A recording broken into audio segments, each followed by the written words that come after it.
ये जो hollow creek गांव था ना, ये बहुत ही छोटा सा, सुंदर सा और एकदम अकेला सा था। पहाड़ियों के बीच बसा हुआ ये एक ऐसी जगह थी जहां जिंदगी बहुत ही धीरे धीरे चलती थी। कई पीढ़ियों से उनकी जिंदगी इस जमीन से जुड़ी हुई थी। लेकिन गांव पर एक अजीब सी डर की परछाई हमेशा रहती थी, जो पास के जंगल से आती थी। इस जंगल को व्हिस्परवुड कहते थे और इसके बारे में डरावनी कहानियां और किस्से मशहूर थे। गांव वाले और इज्जत दोनों के साथ बात करते थे। वो लोग कहते थे कि इसमें कोई प्राचीन बुरी शक्ति रहती है जो अंधेरे के बाद अंदर जाने वाले मूर्खों का शिकार करती है। अजीब रोशनियों, डरावनी आवाजों और सबसे ज्यादा डरावनी बात तो ये थी, फुसफुसाहट की आवाजें आती थी। कहा जाता था कि ये फुसफुसाहट उन लोगों की आत्माओं की थी जो इस जंगल में हमेशा के लिए खो गए थे। पीढ़ी दर पीढ़ी गांव वाले अपने परिवारों से मिली चेतावनियों को मानते आ रहे थे। सूरज ढलने जाने से बचते थे। उनका डर उनके अंदर बैठ गया था। ये जंगल अपनी टेढ़ी मेढ़ी पेड़ों और घनी धुंध के साथ एक शांत पहरेदार की तरह खड़ा था, जो गांव और अंदर छिपे अज्ञात खतरों के बीच एक दीवार बनाता था। लेना, जो अपने साहसिक स्वभाव और जिज्ञासु प्रवृत्ति के लिए जानी जाती थी, वो गांव की इन कहानियों पर हंसती थी। हॉलो क्रीक में नहीं आई थी, वो कुछ महीने पहले ही आई थी और ग्रामीण जीवन की शांति को अपनाने के लिए उत्सुक थी। लेकिन व्हिस्परवुड के बारे में ग्रामीणों का अंधविश्वासी डर उसे बेतुका लगता था।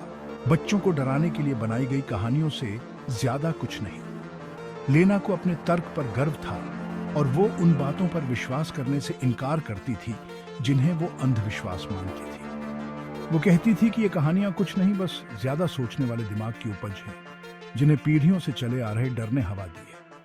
व्हिस्परवुड से जुड़े मिथकों को गलत साबित करने के लिए दृढ़ संकल्पित होकर उसने खुद जंगल में जाने का फैसला किया। उसने गांव की सभा में अपनी योजना की घोषणा की। उसकी आवाज शांत कमरे में गूंज उठी। उसके शब्दों को अस्वीकृति का सामना करना पड़ा। ग्रामीणों के चेहरे चिंता से भर गए। उन्होंने उससे पुनर्विचार करने की विनती की। उनकी प्रार्थनाएं वास्तविक भय से भरी थीं। हालांकि लेना अपने संशयवाद में दृढ़ ने उनकी चेतावनियों को निराधार अंधविश्वास बताकर खारिज कर दिया। चिंतित निगाहों और फुसफुसाहट को नजरअंदाज करते हुए जो उसका पीछा कर रहे थे, लेना अडिग रही। वो व्हिस्परवुड में कदम रखेगी, बस एक लालटेन और अपने अटूट संशयवाद से लैस। वो ग्रामीणों को साबित करेगी कि उनका डर निराधार है। जंगल में उन लोगों पर कोई शक्ति नहीं है जो इसकी कहानियों को चुनौती देने की हिम्मत करते हैं। जैसे ही शाम ढली और हॉलो क्रीक पर लंबी परछाइयां पड़ने लगी, लेना व्हिस्परवुड के किनारे पर पहुंच गई। हवा काफी ठंडी हो गई थी, हल्की शाम के मुकाबले एकदम अलग।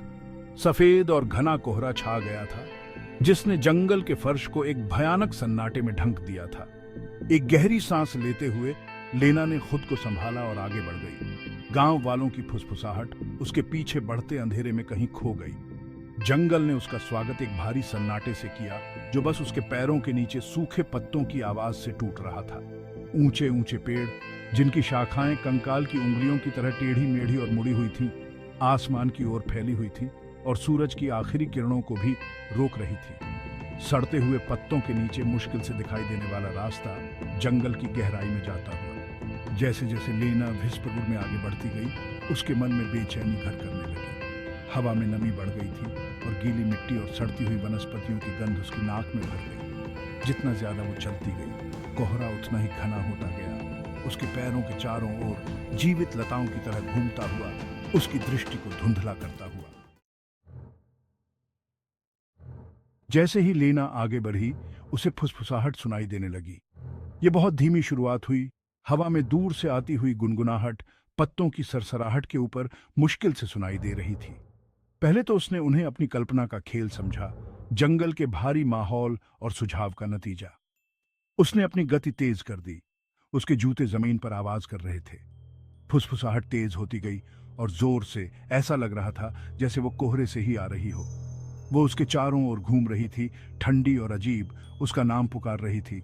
उनकी आवाजों में एक अजीब सी पहचान थी। लेना का दिल तेजी से धड़कने लगा। उसकी सांसें उसकी गर्दन में अटकने लगी। डर, आदिम और स्वाभाविक, उसके संयम को तोड़ने लगा। फुसफुसाहट अब दूर की गुनगुनाहट नहीं रही। वे अब पास थीं, उसे घेरे हुए। उनकी आवाजें निराशा और चेतावनी की एक भयानक गूंज थीं। वे अनदेखी चीजों के बारे में, प्राचीन बुराइयों और भुला दी गई त्रासदियों के बारे में बोल रही थीं। उनके शब्द उसके दिमाग में डरावनी तस्वीरें बना रहे थे। लेना का संशयवाद डगमगाने लगा। उसकी जगह एक बढ़ता हुआ डर पैदा हो रहा था।